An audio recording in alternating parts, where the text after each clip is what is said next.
안녕하세요. 인문기초회계 12주차 첫 번째 시간입니다.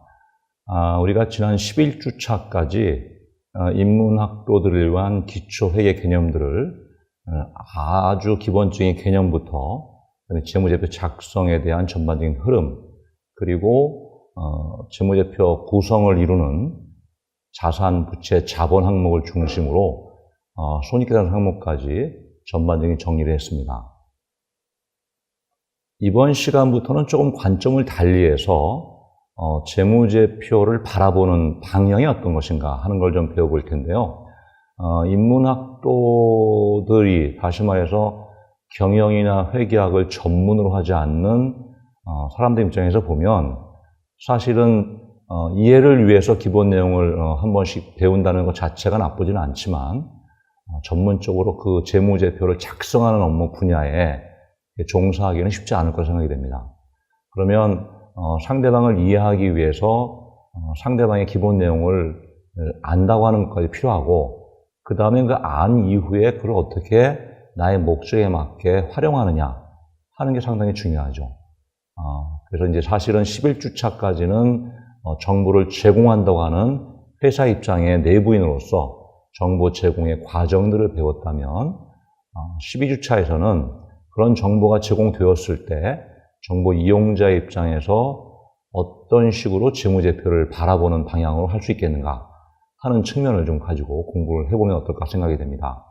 그래서 재무제표 분석이라고 하는 이제 이름을 달아봤고요. 재무제표 분석이 어떤 것인지, 그리고 재무제표 분석은 어떤 절차를 거쳐서 나타나는지, 그리고 재무제표 분석의 가장 일반적인 형태가 재무제표상의 관계를 활용해서 어떤 비율 분석이라고 하는 걸 하기 때문에 그런 비율은 어떤 식으로 계산하는지, 이와 같은 내용들을 가지고 한번 공부를 해보도록 하겠습니다. 자, 먼저 재무제표 분석이라고 하는 것이 무언가 하는 건데요. 기업의 재무제표라고 하는 것은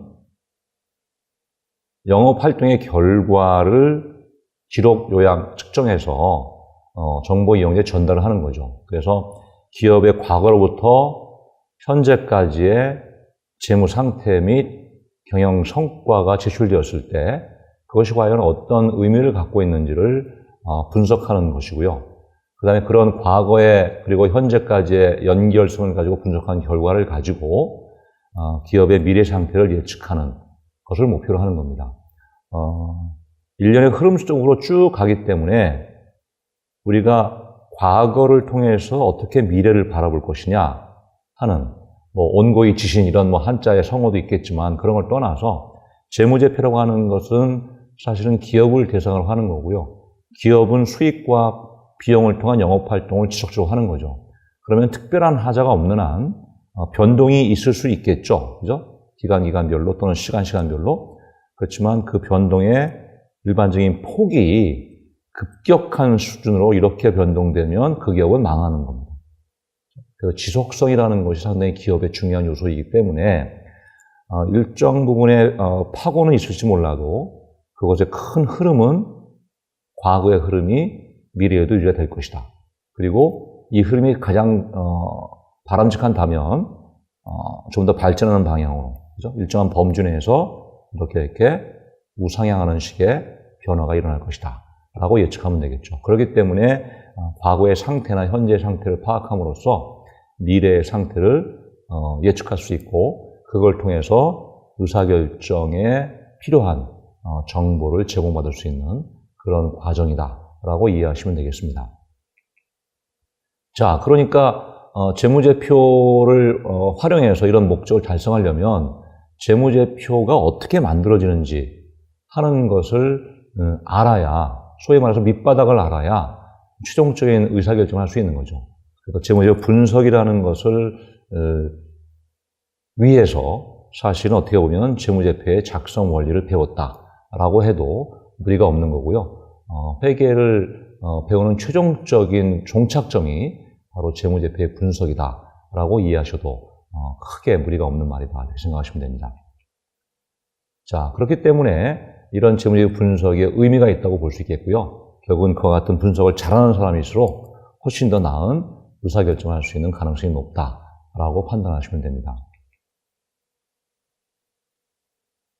자, 재무제표 분석에 관련된 그러면 범위에 따라서 어떻게 구분할 수 있겠는가 한번 볼 수 있는데요. 분석의 종류가 여러 가지가 있을 수 있습니다. 가장 첫 번째로 우리가 배웠던 작성 과정과 연관되는, 그래서 재무제표 자체를 분석하는 거죠. 그러니까 주요 재무제표인 재무상태표나 포괄손익계산서 또는 현금 흐름표 또는 자본 변동표와 같이 주로 재무제표를 분석하는 분야를 우리가 재무제표 분석의 구분으로 정리합니다.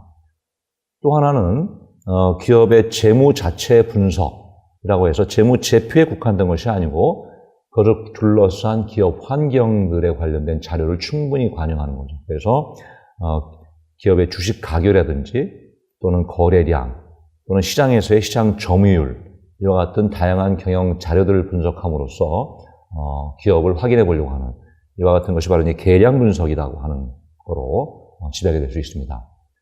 그 다음에 이제 세 번째 방향으로는 경영 분석이라고 해서 재무보다는 훨씬 더 넓은 의미로서 경영이 포괄하고 있죠. 그렇기 때문에 이 경영 분석은 단순한 계량적인 분석뿐만이 아니고 기업을 둘러싼 비계량적인 부분까지도 반영을 하면서 판단하는 겁니다. 경영 환경이나 본 기업이 속해 있는 어떤 산업 또는 그 산업에 대한 경쟁 관계 또는 그 기업을 운영하는 경영자의 능력 또는 회사의 제품의 질 등 수치로 표현하기 어려운 항목들까지 반영함으로써 정성적 분석까지 반영시키는 것이 바로 경영 분석이다. 이렇게 보시면 되겠습니다. 자, 재무제표 분석 또는 재무 분석 또는 경영 분석을 하는 목적을 잘 파악하셔야 되는데요. 암만 활용을 잘했다 하더라도 그것을 정확한 목적에 따라 사용하지 못하면 그 의미가 많이 퇴색하겠죠. 그래서 정보 이용자가 어떤 목적을 가지고 분석을 하는가에 따라서 다양한 결과가 나올 수 있다 하는 거고요. 그 예를 보면 내가 주식을 투자하는 사람으로서 그 기업에 투자를 할 건지의 목적과 은행이 그 기업에 대출을 할 것인가의 목적은 완전히 다른 겁니다.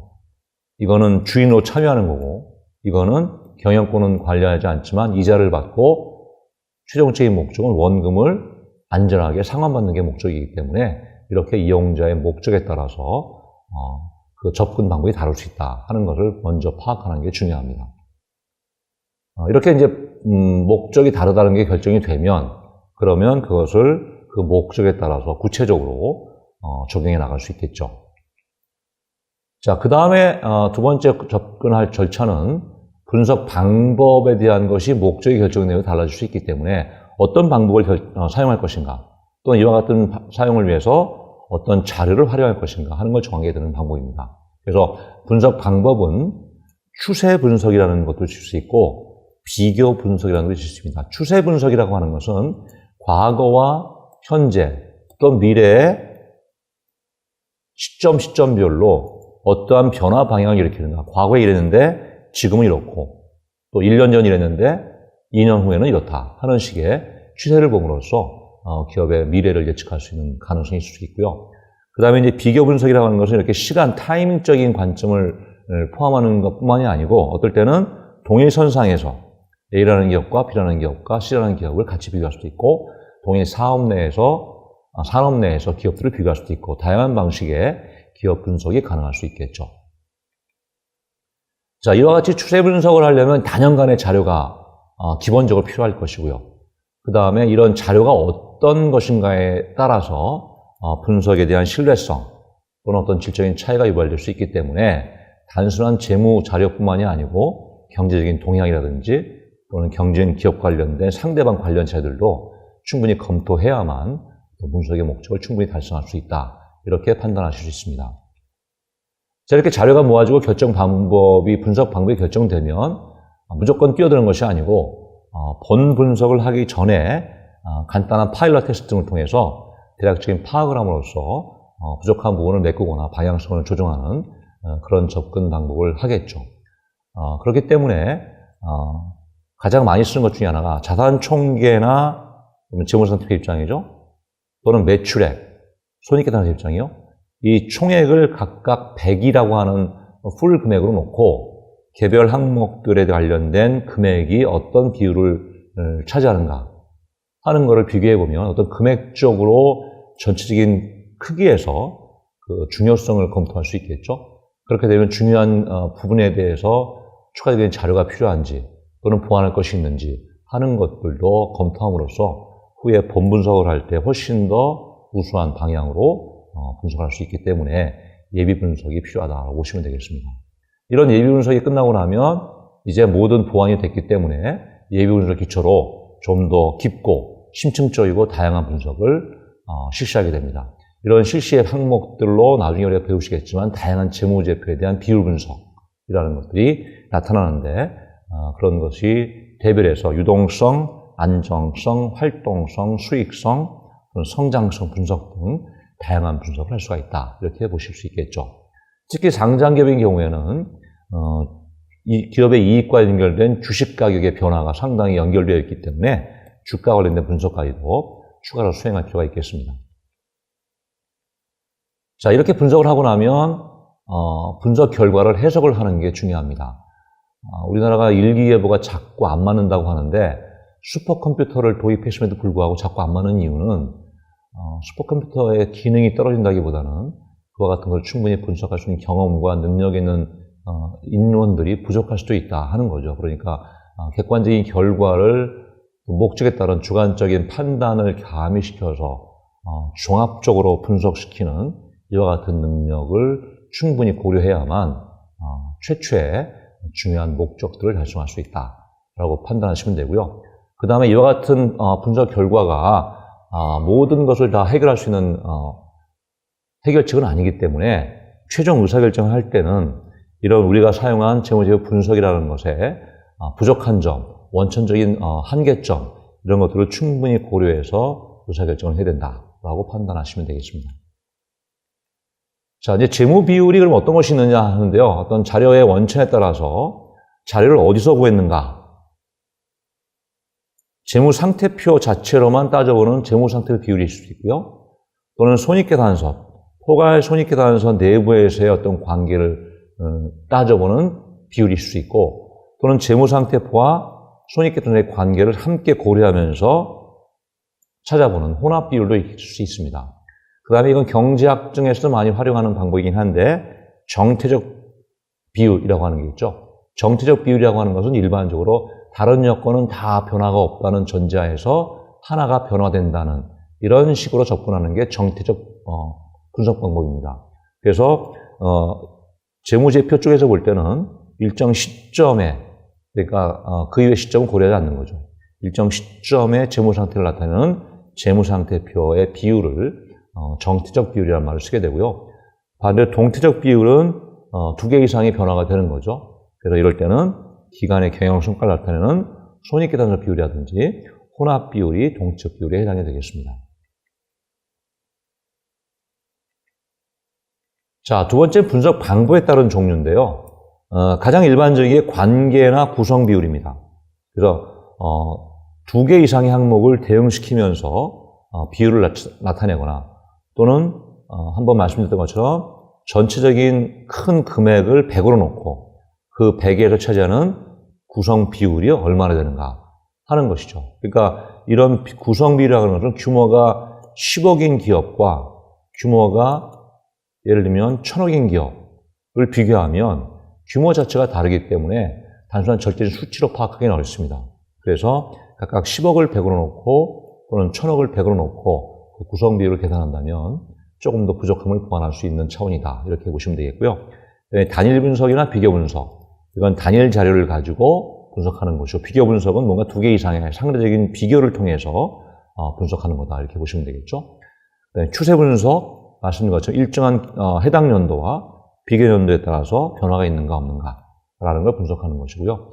그 다음에 상호 분석이라고 하는 것은 동일 업종에 속한 경쟁 기업들 간에 동일한 기간, 동일한 연도에 대한 비교 분석하는 것을 우리가 상호 분석이라는 말을 쓰게 됩니다.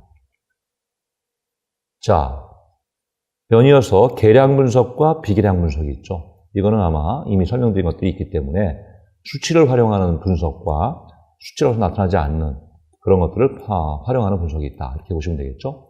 그다음에 비율 분석은 어떤 퍼센트 개념으로 파악하는 방법이고요. 그 다음에 비율 분석이 어려운 경우에는 금액 자체를 이용하는 이런 분석도 있을 수 있습니다. 자, 이렇게 해서 이번 시간에는 재무제표 정보를 산출하는 반대 입장에 서서 재무제표 정보를 활용하려면 어떤 접근 방법을 취하는가 하는 내용을 배우셨고요. 다음 시간에는 이런 재무제표를 분석하는 세부적인 방법들을 공부해 보도록 하겠습니다. 수고하셨습니다.